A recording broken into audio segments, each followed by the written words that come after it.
High friends, welcome to our Puja's miniature. আশা করছি তোমরা সবাই খুব ভালো আছো।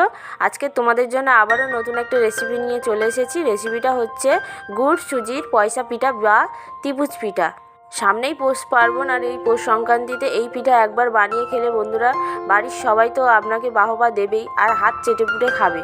তো খুব সহজে সুজি আর গুড় দিয়ে আমি কিভাবে এই ত্রিভুজ পিঠা বা পয়সা পিঠাটা বানাই তোমরা দেখে নাও বন্ধুরা। আর যারা আমার চ্যানেলে নতুন আছো তারা অবশ্যই আমার চ্যানেলটা সাবস্ক্রাইব করে নাও, আর পাশে থাকা বেল আইকনটা অবশ্যই বাজিয়ে দেবে। তার সাথে সাথে ভিডিওটা সম্পূর্ণ দেখার অনুরোধ রইল তোমাদের কাছে। খুব সহজ পদ্ধতিতে খুব ইউনিক একটা রেসিপি, তোমরা তাড়াতাড়ি দেখে নাও বন্ধুরা। তো প্রথমেই আমি কিছুটা পরিমাণ সুজি নিয়ে নেব বন্ধুরা, আর এই সুজির সাথে সামান্য পরিমাণে লবণ ও গুড় দিয়ে খুব ভালো করে একটা পেস্ট বানিয়ে নেব। তোমরা যদি বাড়িতে মিক্সার থাকে তোমরা মিক্সিতে পেস্ট করে নিতে পারো, বা যাদের মিক্সার নেই তারা শিলনোড়াতেও ভালো করে পেস্টটা বানিয়ে নিতে পারো।